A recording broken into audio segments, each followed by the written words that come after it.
ശബരിമല തീർത്ഥാടകരെ KSRTC ബസ്സിൽ നിന്ന് ഇറക്കിവിട്ടതായി പരാതി. പമ്പയിൽ നിന്ന് നിലയ്ക്കൽ സ്റ്റാൻഡിലേക്ക് ടിക്കറ്റ് എടുത്ത യാത്രക്കാരെയാണ് നടു റോഡിൽ ഇറക്കിവിട്ടത്. വയോധികരും കുട്ടിയും ഉൾപ്പെടെ 13-അംഗ അയ്യപ്പ സംഘത്തിനാണ് ഈ ദുരവസ്ഥ. വിവരങ്ങളുമായി ഗോകുൽ രമേശ് ചേരുന്നു. ഗോകുൽ, അമിത ടിക്കറ്റ് നൽകി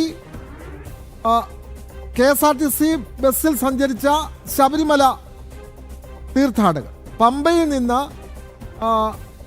തിരികെ അവർ നിലയ്ക്കലിലേക്ക് പോകുമ്പോഴാണ് ഈ സംഭവം. എന്താണ് കാരണം? നമുക്ക് യാത്രക്കാരുടെ പ്രതികരണം കൂടി തേടാം.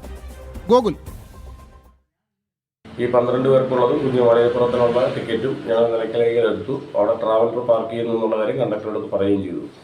പക്ഷേ നിലയ്ക്കലിൽ പാർക്കിങ്ങിലോട്ട് ബസ് കയറിയില്ല. അപ്പോൾ കണ്ടക്ടറോട് ചോദിച്ചു പറഞ്ഞു ചിലപ്പോൾ അത് ഇറങ്ങുന്ന വഴിയിലായിരിക്കാം ബസ് കയറുന്നതെന്ന് പറഞ്ഞു. പക്ഷേ അന്നേരവും നിർത്തിയില്ല. അങ്ങനെ കണ്ടക്ടറെ വിളിച്ച് പറഞ്ഞു.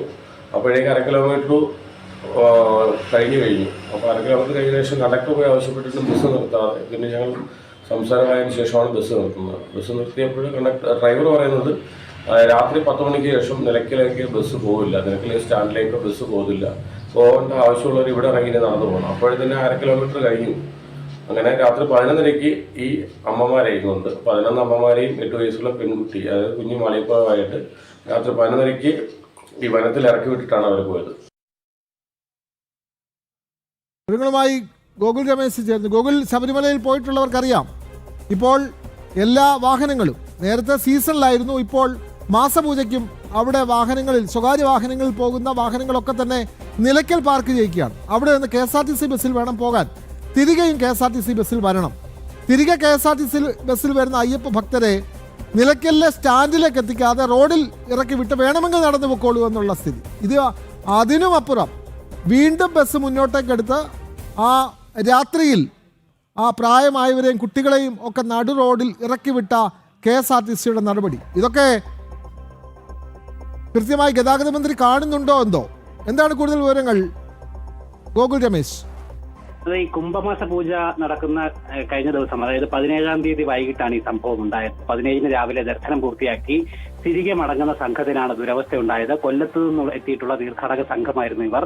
13-അംഗ സംഘമായിരുന്നു. 11 വയോധികരായിട്ടുള്ള സ്ത്രീകളും ഒരു കുഞ്ഞു മാളികപ്പുറവും അടക്കമുള്ള സംഘം, 13-അംഗ സംഘമായിരുന്നു ഇതിനകത്തുണ്ടായിരുന്നത്. അവർ ഇത്തരത്തിൽ അവരുടെ ട്രാവലറിലാണ് അവർ വന്നത്. കൊല്ലത്ത് നിന്നും അവരുടെ ട്രാവലർ നിലയ്ക്കലിൽ പാർക്കിങ്ങിലായിരുന്നു ഉണ്ടായിരുന്നത്. തുടർന്ന് രാത്രി 10 മണിക്ക് ഇത്തരത്തിൽ പമ്പയിൽ നിന്നും പമ്പ തിരുവനന്തപുരം ബസ്സിലാണ്, KSRTC ബസ്സിലാണ് കയറിയത്. തുടർന്ന് ഇവർ നിലയ്ക്കലേക്ക് ടിക്കറ്റ് എടുക്കുകയും ചെയ്തു. സാധാരണഗതിയിൽ ബസ്സൊക്കെ നിലയ്ക്കൽ സ്റ്റാൻഡിൽ കയറ്റി അവിടെയാണ് തീർത്ഥാടകരെ ഇറക്കാറുള്ളത്. അവിടുന്ന് അവർക്ക് അവരുടെ പാർക്കിങ്ങിലേക്ക് പോയി സ്വകാര്യ വാഹനങ്ങളിൽ കയറാവുന്നതാണ്. പക്ഷേ ഇത്തവണ ആ വാഹനം പമ്പ പാർക്ക് അല്ലെങ്കിൽ നിലയ്ക്കൽ പാർക്കിങ്ങിലേക്ക് കയറ്റിയില്ല. പകരം നിലയ്ക്കൽ നിന്ന് നേരെ ആ പത്തനംതിട്ടയിലേക്ക് അല്ലെങ്കിൽ ആ പാതയിൽ യാത്ര തുടരുകയാണ് ഉണ്ടായത്. ഇത് കണ്ട് പെട്ടെന്ന് യാത്രക്കാർ ബസ് നിർത്തണം അല്ലെങ്കിൽ തങ്ങളെ അവിടെ സ്റ്റാൻഡിൽ കൊണ്ടുവിടണമെന്ന് ആവശ്യപ്പെട്ടെങ്കിലും ബസ് ജീവനക്കാർ അതിന് തയ്യാറായില്ല. അതായത് ഇവർ പറയുന്നത് ഇത് തിരുവനന്തപുരത്തേക്ക് പോകുന്ന സൂപ്പർ ഫാസ്റ്റ് ആണ്, ഈ സമയം രാത്രി സമയം അങ്ങനെ സ്റ്റാൻഡിൽ കയറ്റില്ല, ഇറങ്ങാനുള്ളവർ നിലയ്ക്കലിൽ ഇറങ്ങണമായിരുന്നു, ആ റോഡിൽ ഇറങ്ങണമായിരുന്നു, വേണമെങ്കിൽ ഇവിടെ ഇറങ്ങിക്കോളൂ എന്നൊക്കെ പറഞ്ഞ് അവരോട് തിരിച്ച് ആക്രോശിക്കുകയായിരുന്നു ബസ് ജീവനക്കാരുടെ ഭാഗത്തുനിന്നുണ്ടായ പ്രതികരണം. തുടർന്ന് ഈ യാത്രക്കാർ ബഹളം വെച്ചതിനെ തുടർന്ന് നിലയ്ക്കലിൽ നിന്നും ഏകദേശം 1 കിലോമീറ്ററോളം പിന്നിട്ടതിന് ശേഷം വനപാതയിൽ ഇവരെ ഇറക്കി വിടുന്ന ഒരു സാഹചര്യമാണ് ഉണ്ടായത്. ആ 13 തീർത്ഥാടകരെയും വയോധികമാരെയും അതോടൊപ്പം തന്നെ കുഞ്ഞു കുട്ടി അടക്കമുള്ള തീർത്ഥാടകരെ രാത്രി 10 മണിക്ക് ശേഷമാണ് ഈ സംഭവം നടത്തുന്നത്. രാത്രിയിൽ വനത്തിനുള്ളിൽ ഇറക്കി വിടുന്നൊരു ക്രൂരമായിട്ടുള്ള നടപടിയാണ് KSRTCയുടെ ഭാഗത്തു നിന്നും ഉണ്ടായത്. ഏതായാലും അതിനുശേഷം ഇതുമായി ബന്ധപ്പെട്ട ഗതാഗത മന്ത്രിക്ക് അടക്കം ഇവർ പരാതി നൽകുകയും ചെയ്തിട്ടുണ്ട്. നമ്മൾ ഈ വിവരം ഗതാഗത മന്ത്രിയോട് അന്വേഷിച്ചിരുന്നു. അപ്പോൾ ഈ സംഭവം അന്വേഷിച്ച് റിപ്പോർട്ട് നൽകാൻ ആവശ്യപ്പെട്ടിട്ടുള്ളതായിട്ടാണ് ഗതാഗത മന്ത്രിയും അറിയിച്ചിരിക്കുന്നത്. ഏതായാലും KSRTCയുടെ ഭാഗത്തു നിന്നും ഈ രീതിയിലുള്ള ക്രൂരത ഭക്തജനങ്ങളോട് തുടങ്ങിയിട്ട് നാളുകൾ അധികമായിട്ടുണ്ട്.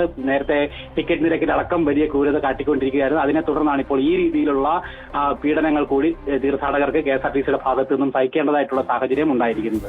വിനോദ്, അതെ, തീർച്ചയായും കടത്തിന്റെ പടുകുഴിയിൽ വീണിരിക്കുന്ന KSRTCക്ക് എന്തെങ്കിലും പിടിവള്ളിയായി എന്തെങ്കിലും സഹായം ലഭിക്കുന്നത് ശബരിമല തീർത്ഥാടന കാലത്താണ്. KSRTCയുടെ രക്ഷ എന്ന് പറയുന്നത് സ്വാമി അയ്യപ്പനാണ്. ആ അയ്യപ്പനെ കാണാൻ പോകുന്ന തീർത്ഥാടകരെ ഇങ്ങനെ കൊടും വനത്തിൽ, അതും പാതിരാത്രിയിൽ ഇറക്കി വിട്ടിട്ട് പോകുന്ന KSRTC ജീവനക്കാർക്കെതിരെ ഗതാഗത മന്ത്രി ശ്രീ KB ഗണേഷ് കുമാർ നടപടിയെടുത്തേ മതിയാകുകയുള്ളൂ. എന്തായാലും ഈ യാത്രക്കാർ, ഈ അയ്യപ്പന്മാർ പരാതി നൽകിയിട്ടുണ്ട്. പരാതി അന്വേഷിച്ച് വേണ്ട നടപടി സ്വീകരിക്കാം എന്നുള്ള വാക്കാണ് ഗതാഗത മന്ത്രിയിൽ നിന്നും ഉണ്ടായത്. അദ്ദേഹം വാക്കുപാലിക്കും എന്ന് വിശ്വസിക്കാം. വിവരങ്ങൾ നൽകുകയായിരുന്നു ഗോകുൽ രമേശ്.